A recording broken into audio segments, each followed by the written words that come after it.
Oke, baik Pak Fatan Kamil. Nama seorang Pak Fatan Kamil ini erat kaitannya dengan bisnis. Tentu bisnis yang ada sekarang atau yang sedang Bapak jalan sekarang kan tidak serta-merta kan Pak ya. Tercipta sebagaimana adanya seperti sekarang begitu. Tentu ada proses. Mulai dari awal membangun sampai developnya sampai saat ini gitu. Begitu besarnya. Boleh diceritakan nggak Pak? Sebetulnya dulu sudah pernah menjalani bisnis bidang apa aja sih sebelum menemukan model bisnis yang sekarang? Ya bisnis inilah ya darah yang saya dapat dari ibu saya sebenarnya, ya, keluarga ibu saya. Jadi uyut saya itu ada pengusaha, ya. Zaman Pak Bung Karno itu dia 5 besar Indonesia. Jadi sebagian bakatnya ada ke saya. Kemudian dalam proses perjalanan di kampus ya, saya waktu aktif di Senat Fatita itu kan membawa 17 anak-anak senat ke keliling Malaysia. Itu untuk melihat industri sawit. Maaf, itu biaya sendiri atau dibiayain Pak? Biaya dibiayain oleh banyak orang karena kita cari dana. Oke. Ya, kita cari dana, kita kemana-mana begitu.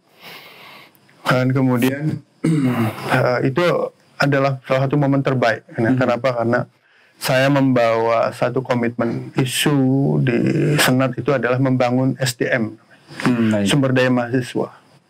Jadi sejak zamannya senior saya di F5, F6, F4 itu tidak ada kegiatan yang ke luar negeri lagi. Kemudian di angkatan saya yang baru berangkat. Ya? Setelah itu mungkin banyak ya, angkatan 28, 29 ada beberapa. Nah kita berjalan ke sana tentu dengan banyak ikhtiar ya. Ya qadarullah ya itu di sawit ya. Kenapa musim lihat sawit Malaysia lebih maju saat itu ya mau. Karena saya juga punya keyakinan bahwa salah satu sektor yang kuat di Indonesia ke depan itu adalah industri sawit. Agroindustri di bidang sawit. Oleh karena itu saya bawa dan sejak tingkat 3 saya sudah punya komitmen. Saya pengen usaha di bidang industri kelapa sawit. Waktu tingkat 3 masih kuliah itu ya? Nah, jadi waktu saya tingkat 4 di Senat Fatita ya saya bawa anak-anak ke sana, teman-teman dari angkatan 26, 27, 28, 29 untuk bisa melihat ya wawasan perkuat. Dan dalam perjalanannya tentu tidak seperti yang kita harapkan ya. Kehabisan uang di jalan, banyak tantangan, Pak ya. Banyak tantangan. Jadi untuk makan habis dan waktu itu almarhum Prof. Egum yang dosen pembimbingnya yang datang. Nah, terus kita akhirnya ya nodong lah atasnya pendidikan kita todong untuk bisa bantu anak-anak bisa makan gitu. Selain kita tidur di petani di sana. Nah pulang dari sana ternyata masih hutang. Betul. Gitu, masih hutang. Jadi nggak cukup memang karena memang yang 17 orang kan kita bawa tentu kan nggak ke Malaysia tuh. Itu kan tuh bukan nggak kayak sekarang ya gampang ya. Dulu kita berangkat harus bayar fiskal. Bayar fiskal tuh berapa juta itu. Jadi ekivalen sekarang berapa juta lagi. Jadi kembali dari sana kita ada kewajiban lah gitu. Kewajiban kepada beberapa pihak gitu. Dan itu harus diselesaikan. Oleh karena itu ya saya dengan beberapa teman yang ada itu kemudian jualan. Itu terpaksa dong Pak? Kepepet ini? Iya, itu sebuah proses ya. Proses harus kita jalankan. Terpaksa apa tidak terpaksa itu satu hal ya. Tapi passion satu hal. Ya. Setiap dedikasi yang kita curahkan dalam semua momen kehidupan dengan passion yang maksimal, maka itu akan achievementnya maksimal juga ya, maksimal juga. Nah jadi kita jualan kambing, kurban ya, hewan kurban, terus parcel. Ya pasarnya di Jakarta, Jakarta. Jadi kita beli tempat yang parcel gitu. Terus belanja gitu, difoto, kita edarin gitu. Ya juga hewan kurban begitu. Ya dalam proses perjalanan ini, ya ini yang kita tekuni dalam selain cetakan ya, saya juga jualan cetakan karena keluarga saya keluarga ada percetakan ya. Jadi kita desain. Dalam perjalanan berikutnya ya setelah lulus ya komitmen untuk usaha itu memang ada menjadi passion saya. Ya, jadi dia terus membangun lah usaha. Saya buat grup namanya Namla. Kemudian itu singkatan, Pak? Namla itu Anamo. Oh, Anamo. Ya. Iya. Kemudian ya, dalam perjalanannya nggak semua kuat ya karena tuntutan orang tua, jadi nggak bisa dia harus dapat penghasilan gitu. Jadi sementara yang bisa kita hasilkan itu sangat tidak mencukupi gitu. Jadi lama kelamaan berkurang. Jadi grup ini, dan paradigma saya waktu awal usaha itu adalah membangun jamaah entrepreneurs gitu. Baik. Ya, jamaah entrepreneurs. Yang kemudian di tahun 2008 saya memahami bahwa paradigma ini salah. Oh gitu. Baik. Jadi ya perjalanan ini akan terus banyak uang sekolah harus kita bayar dalam proses perjalanan ini, karena usaha itu tentu menghendaki adanya ya istilah Pak Dahlan Iskan, kalau pengusaha nggak pernah bangkrut bukan pengusaha. Harus gagal dulu Pak. Harus ada pengalaman, dia start from not from the zero tapi from the minus. Ya, kemudian dia turn around-nya seperti apa gitu. Dia bagaimana dia melakukan lompatan penyelesaian masalah sehingga dia bisa selesaikan masalah yang ada sambil dia kemudian bergerak tumbuh. Baik. Ini menarik. Kok bisa nyasar sampai ke bisnis yang sekarang? Perjalanannya seperti apa ini? Tadi kan mulai dari hewan kurban, parsel, dan sebagainya. Ada bidang-bidang selain itu Pak, yang pernah dicoba juga. Kok bisa nyasar kayak yang sekarang ini? Jadi sejak keluar kampus ya, saya jadi gini, kalau kita mulai usaha, kita harus memulai dari jaringan yang kita punya. Kita nggak bisa tiba-tiba masuk ke satu jaringan yang kosong sama sekali koneksinya atau nggak ada komunikasi, karena itu akan takes time untuk membangun kepercayaan. Nah, jadi saya banyak mulai dari kampus. Jadi sebagian pasar saya di kampus dan Jakarta. Di Jakarta itu teman-teman bapak saya, kalau di kampus ya dosen-dosen yang percaya sama saya. Nah, salah satunya itu Pak Darwin masih ada, dia. Terus Pak Aziz, almarhum Pak Aziz, saya suplai bahan kimia ke PAU Biotech namanya. Oh, berarti pernah bisnis bahan kimia juga? Oh, pernah. Saya suplai bahan kimia jadi beli dari kota, beli dari bawa pakai bis, pakai angkot ke kampus gitu. Oh, jadi naik turun bis, naik turun angkot kan. Nah, kemudian sama Bu Latifah Hanum almarhum. Jadi saya juga suplai ke lab kimia fisiknya beliau. Oh, baik. Jadi saya menghadap, udah kamu ambil aja tuh yang ini udah ada ya gitu. Jadi luar biasa. Terus cetakan saya dapat order dari MMIPB dulu, ada almarhum Prof Egung, ada Dudi di sana, jadi saya dapat cetakan. Jadi any kind of apapun bisnis yang ada yang bisa saya lakukan. Intinya untuk konsolidasi kapital ya. Dan kemudian kalau hewan kurban ya saya masuk ke fase lebih besar. Teman-teman bapak saya kayak Fahmi Idris yang pernah menteri, teman-teman bapak saya sekali order 100 juta gitu.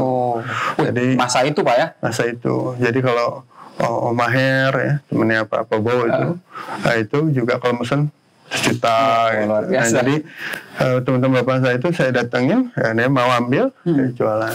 Nah, proses itu terus berlangsung sampai kemudian saya masuk ke lini di mana obsesi saya di tingkat 3 untuk membuat industri usaha di bidang kelapa sawit. Jadi saya mulai beli minyak goreng. Jualan minyak goreng Pak? Ya, awal minyak goreng. Satu mobil kecil, kemudian saya literin, masuk ke warung-warung gitu, dan ini berlangsung berapa waktu, kemudian jualan jerigen, kemudian dari jerigen tambah pakai drum, jualan drum-druman, minyak goreng, kemudian nambah portofolio komoditi, jadi saya punya grosiran. ada 1.000 item sana. Kalau misal ke pasar basah itu ada toko grosir. Nah, saya punya waktu itu dari mulai Jasinga, Ciampea, Lewiliang, Cigudeg, terus Bogor. Itu masih mahasiswa?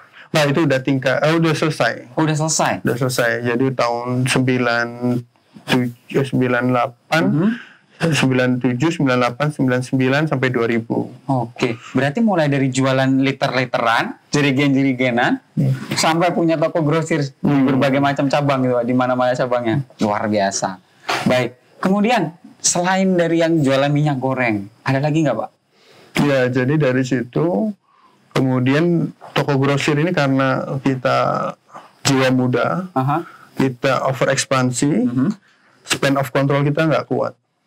Nah, sehingga tahun 99 itu kita rugi. Rugi karena banyak dicuri.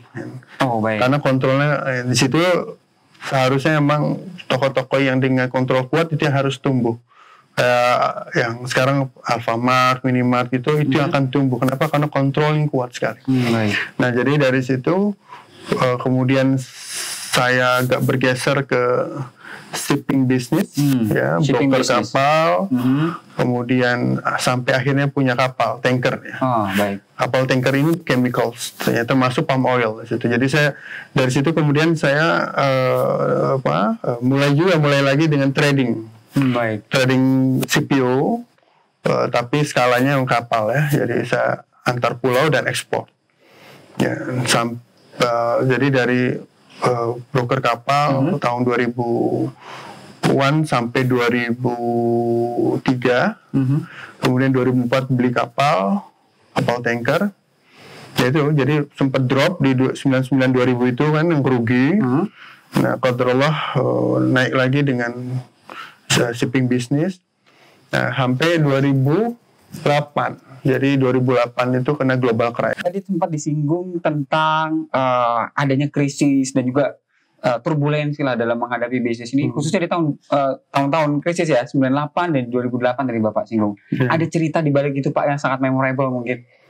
Ya, mungkin di 99 ya, 98, setelah 97, 98, 99 tuh ya kita masih sangat idealis ya. Jadi kita ngebangun usaha itu dengan persepsi positif terus begitu, bahwa ini akan berkembang terus, bahwa positif, bukan gitu. artinya kontrol kita kuat, kemudian semua orang baik gitu ya. Jadi ya kita nggak waspada. Jadi pada saat kita tahu setelah stok opnam ternyata saya punya susut tinggi sekali dan kelihatannya ini sistematis begitu, dan akhirnya saya tutup. Karena recovery-nya too expensive gitu, terlalu berat. Dan kemudian saya lebih fokus kepada shipping business-nya, shipping business berjalan. Dan perjalanannya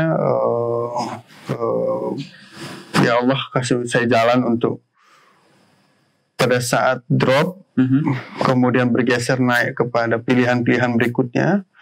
Tapi in terms of scale, dalam konteks skalanya lebih besar dari yang sebelumnya gitu. Malahan lebih besar. Jadi itu yang disebut dengan mungkin naik kelas. Naik kelas, betul. Ya. Jadi proses berjalan makom naik. Jadi berjalan. Jadi saya dari satu kapal tanker sampai punya 5 kapal tanker. Kemudian saya punya trading ya. Ya volume of sales-nya mungkin udah puluhan ribu tiap bulan begitu. Dan ekspor sempat ekspor ke India, dan qadarullah di 2008 karena kita pemain di Indonesia ini dari sisi informasi kita banyak tertinggal dengan di luar. Jadi kalau orang di luar tuh mereka dari bulan Maret, April, Mei sudah mulai merasakan akan ada terjadi krisis gitu. Udah bisa mengantisipasi dari jauh-jauh. Kalau kita ya jalannya terus. Kontrollah di semester kedua 2008 krisis. Ya, yang bank besar Amerika itu tumbang, tutup ya, itu Lehman Brothers. Nah, itu yang mulai. Jadi mereka membangun portofolio aset yang dijaminkan dan di leverage-kan berapa tingkat itu. Asetnya satu tapi dilakukan leveraging dengan beberapa step di layersnya banyak gitu ya, sehingga bubble ya. Jadi pada saat ada kondisi meletus itu dia terkoreksi besar sekali. Iya, betul. Dan ini melebar seluruh dunia. Dan pada saat itu asset value saya saat sebelum krisis ya cukup untuk bisa di atas jumlah hutang saya. Dan qadarullah hutang saya kan ada beberapa hutang ke bank. Dan pada saat kejadiannya krisis seperti itu terkoreksi tajam ya. Jadi waktu itu stok CPO saya ada hampir 10.000 lebih, dengan HPP-nya itu sekitar 10.300 400 gitu. Kemudian dalam waktu berapa bulan tuh turun sampai ke 3.000-an. Jadi di atas kertas volumenya tetap, volumenya tetap, tapi value-nya itu turun 70%. Oh, baik. Yang kemudian aset kapal saya juga yang tadinya cukup besar nilainya, kemudian pada saat itu dari krisis itu scrap value-nya turun dari waktu itu hampir $1,000-an per ton, turun scrap value-nya menjadi tinggal 230 value. Jadi signifikan. Ya. Dan pada saat itu operation kapal terhenti. Kenapa? Karena cost menjadi lebih besar daripada revenue. Iya, betul. Jadi once dia jalan, ya kita harus nambahin, mungkin nggak ada energi lagi, kita habis. Lagi, betul. Dan kemudian komunikasi dengan stakeholder yang hal ini perbankan, karena krisis mungkin sama-sama jam terbangnya kurang, sehingga penyelesaian masalahnya itu nggak maksimal. Jadi beberapa kondisi-kondisi ini kemudian membuat jam, membuat jam. Production nggak ada, operation nggak ada, uang untuk operasi nggak ada, gaji nggak ada, gaji nggak bisa, nggak ada, uang minus. Gitu. Jadi kalau dalam konteks ruangan itu gelap gulita. Baik. Gelap gulita. Nah jadi ya itu pengalamannya. Jadi, tapi ya mungkin setiap pengusaha akan mengalami itu, melalui proses itu. Berapa lama nggak gaji karyawan, Pak? Most likely 1 tahun lebih gitu. 1 tahun? 1 tahun lebih. 1 tahun nggak gaji karyawan? Jadi masing-masing karyawan yang masih mau stay sama saya, ya dia berusaha untuk bersabar. Saya nggak bisa bayangin 1 tahun tanpa digaji dan orang-orang masih mau bertahan bersama Pak Fatan. Tentu untuk membuat orang-orang itu tetap stay, artinya tetap berada gitu ya, dan juga percaya dengan Bapak, tentunya kan ada sebuah kualitas kepemimpinan dong Pak di situ. Iya. Apa yang Bapak lakukan sebetulnya saat itu? Jadi pertama ya, pemimpin itu hadir dan bermakna pada saat pasukannya ada dan berharap. Ya. Baik. Jadi seorang pemimpin itu hadir karena dibutuhkan dan dia bermakna karena ada pasukan. Kalau boleh tahu spesifiknya sebetulnya lolosnya berapa sih Pak?